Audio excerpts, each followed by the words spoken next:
Vamos agora à entrevista do dia com Maria Lídia Flandre. Mal de Alzheimer, a forma mais comum de demência neuroregenerativa. Demência neuroregenerativa é um mal que atinge cerca de 40% da população depois dos 85 anos.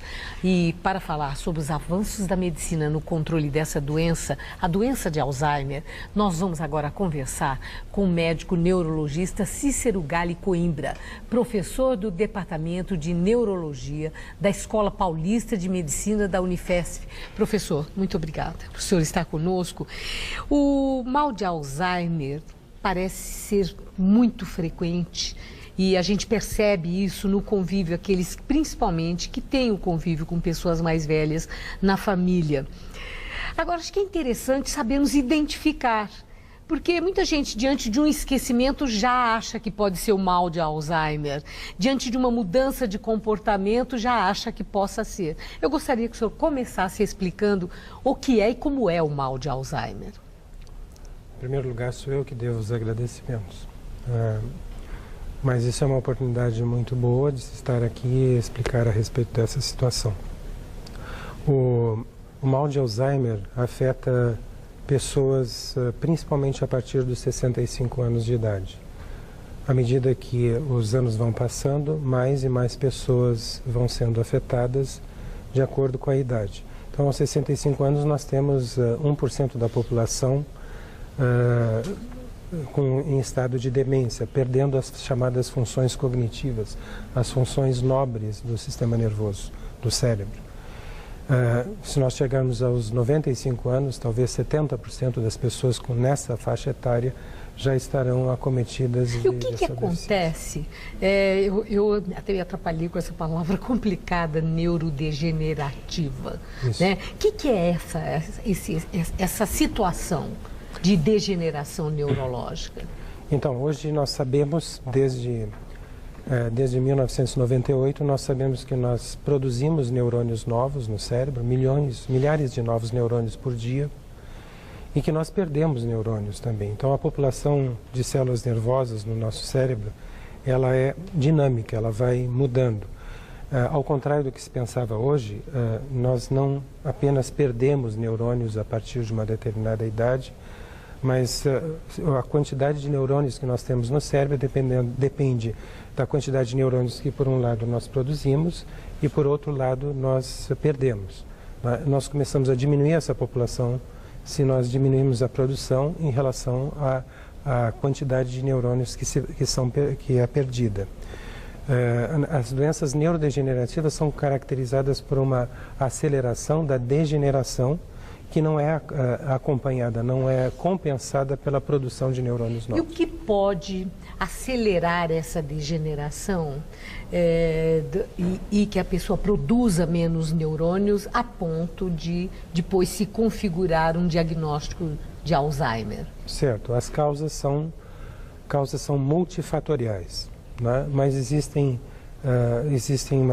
uma quantidade crescente de estudos, principalmente a partir dos achados de um pesquisador chamado George Wayland, da Universidade de Boston, da Harvard, que levou décadas, ao longo de várias décadas, na segunda metade do século passado, veio a demonstrar que os fatores emocionais, como a pessoa se comporta emocionalmente frente aos problemas que se defronta, né? Elas são determinantes do nível de lucidez que essa pessoa vai ter quando chegar aos 80 anos de idade, quando cruzar os 80 anos de idade. Pessoas mais emocionais, então, pessoas que ficam mais deprimidas, mais chateadas, que levam as coisas demais a sério, são pessoas que podem ter um aumento de degeneração neurológica? Correto. Na realidade, o estresse emocional, de uma forma geral, a pessoa que está sempre angustiada, preocupada,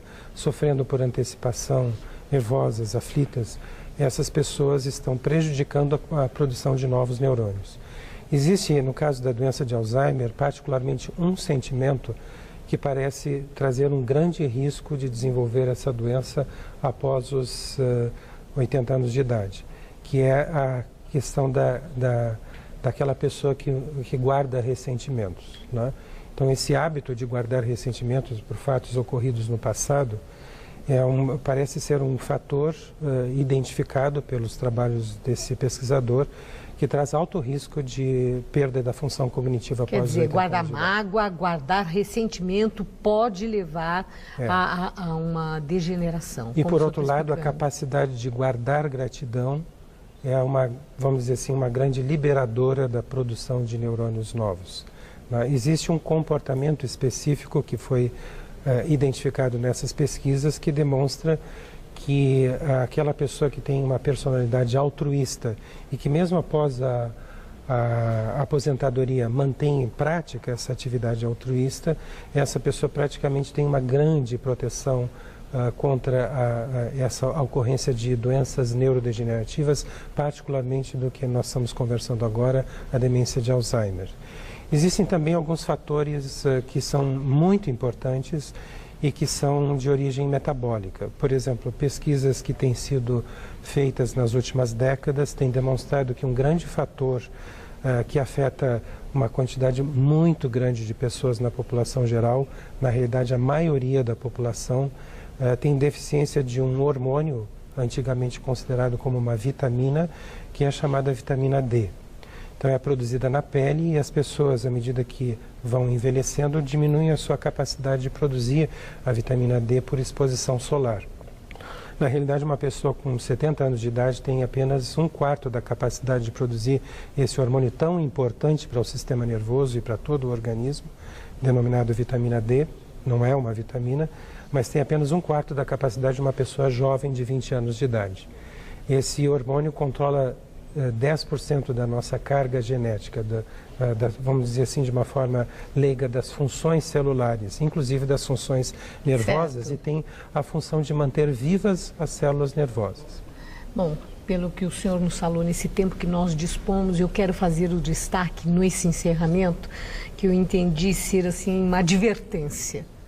Que o guardar mágoa, ficar ressentido com os nãos que a vida dá e as pessoas do nosso relacionamento, a principal vítima é a gente própria. Sem dúvida. Isso vai trazer um resultado negativo que pode até configurar uma doença de Alzheimer. Muito obrigada, doutor. Eu é que uma agradeço boa noite. Mais uma vez.